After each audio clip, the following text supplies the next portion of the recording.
नमस्कार साथियों। डिक्टेशन 80 शब्द प्रति मिनट की गति से बोली जाएगी। डिक्टेशन ठीक 5 सेकंड बाद स्टार्ट होगी। स्टार्ट। सिखाने समझाने की कई प्रक्रियाएं होती हैं। विराम। इब्राहिम अल काजी के लिए यह उनका प्रशिक्षण था, तो मुकुंद लाठ के लिए उनकी पुस्तकें, आलेख और व्याख्यान। विराम। लाठ के शोध और चिंतन ने देश दुनिया को कला संस्कृति के विभिन्न पहलुओं का जिस प्रकार अध्ययन कराया, उनकी नई व्याख्याएं की, उन पर सवाल किए, वह उनकी दुर्लभ प्रतिभा और विद्वता से ही संभव था। विराम। इस सप्ताह हमने इन बड़ी सांस्कृतिक शख्सियतों को खो दिया। विराम। लाठ ने हालांकि सांस्कृतिक इतिहास और संगीत पर गंभीर कार्य किया, लेकिन उनकी प्रतिभा बहुमुखी थी। विराम। वे प्रख्यात शास्त्रीय गायक पंडित जसराज के शिष्य थे और लंबे समय तक उनके साथ मंच पर तानपुरा लेकर बैठा करते थे। विराम। उन्होंने नामदेव जैसे भक्ति कवि पर भी शोधपूर्ण कार्य किया और इन सबके बीच कविताएं भी लिखा करते थे, जिनका संग्रह उनके जीवन के उत्तरार्ध में प्रकाशित हुआ। विराम। वे कला संग्राहक भी थे और जयपुर का उनका आवास कला प्रेमियों को किसी कला संग्रहालय से कम नहीं लगता था। विराम। पैरा। लाठ का जन्म कोलकाता तत्कालीन कलकत्ता में हुआ था 1937 में, लेकिन विदेश के अतिरिक्त उनका ज़्यादातर जीवन राजस्थान में जयपुर में व्यतीत हुआ। विराम। हालांकि पंडित जसराज से उनकी भेंट कोलकाता में ही हो गई थी। विराम। वे और उनके भाई पंडित मनीराम उनके घर आया करते थे। विराम। मुकुंद लाठ के मामा जी उनके शिष्य थे। विराम। लाठ ने पहले पंडित मनीराम से बांसुरी सीखी।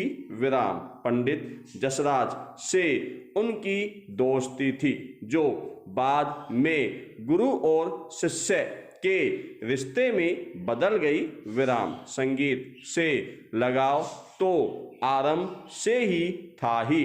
इस रिश्ते ने उन्हें संगीत में गहरे तक उतार दिया, जो पूरे जीवन उनके काम आता रहा। विराम। पैरा।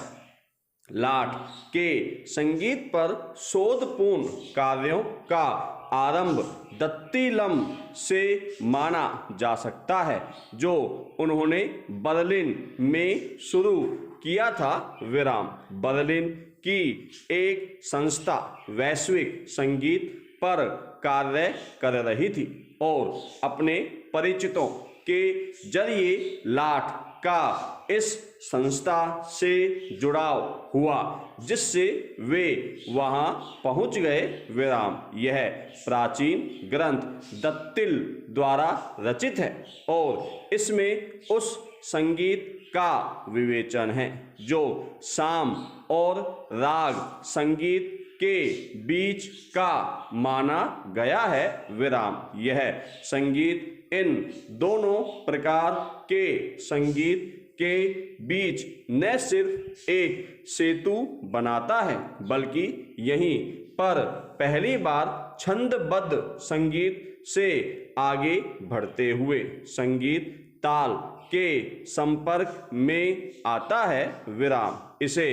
गांधर्व संगीत का नाम दिया गया है और संगीत की यात्रा में इसकी महत्वपूर्ण भूमिका है। विराम। लाठ ने इस ग्रंथ का अनुवाद और विश्लेषण किया तथा बाद में इसी को अपने शोध का विषय बनाया विराम। हालांकि नाट्य शास्त्र सहित कई प्राचीन ग्रंथों में इसका उल्लेख है, लेकिन लाट को इस बात का श्रेय जाता है कि उन्होंने गांधर्व संगीत के महत्व के बारे में संगीतकारों, विद्यार्थियों और तमाम संगीत प्रेमियों को विस्तार से बताया विराम, और यह संभवतः पहल ही था विराम पैरा। ऐसे ही एक और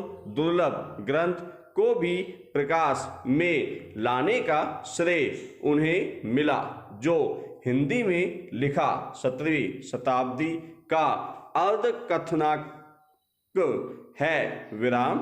इसे पहली आत्मकथा कहा जा सकता है जो बनारसीदास नामक जैन व्यापारी की है, जो जौनपुर और आगरा जैसे शहरों में रहे विराम। अंग्रेजी में हाफ ए टेल शीर्षक से अनुवाद करते हुए मुकुंद लाट ने माना कि जिस प्रकार बनारसीदास ने अपने बारे में लिखा है उसकी परंपरा पहले नहीं रही विराम, इसलिए यह अपने ढंग का पहला ग्रंथ माना जाना चाहिए विराम। नाट्य शास्त्र की कई व्याख्याएं होती रही हैं, लेकिन मुकुंद लाट ने अपने लेखों और व्याख्यानों से जिस प्रकार लोक परंपराओं और समकालीन कला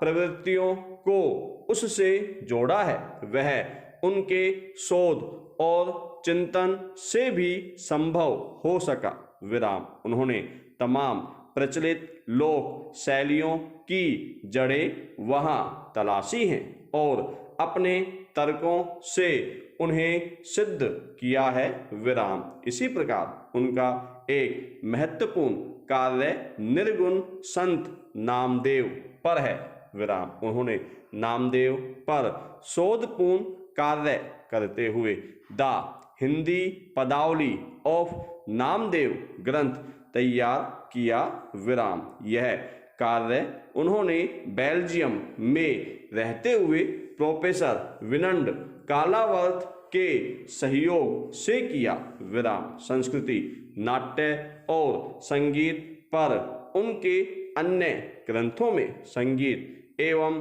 चिंतन, संगीत और संस्कृति, ट्रांसफॉर्मेशन, एज क्रिएशन, गीत, वाद शास्त्र संग्रह, प्रेमलता शर्मा के साथ संवाद, दया कृष्ण के साथ उल्लेखनीय हैं विराम।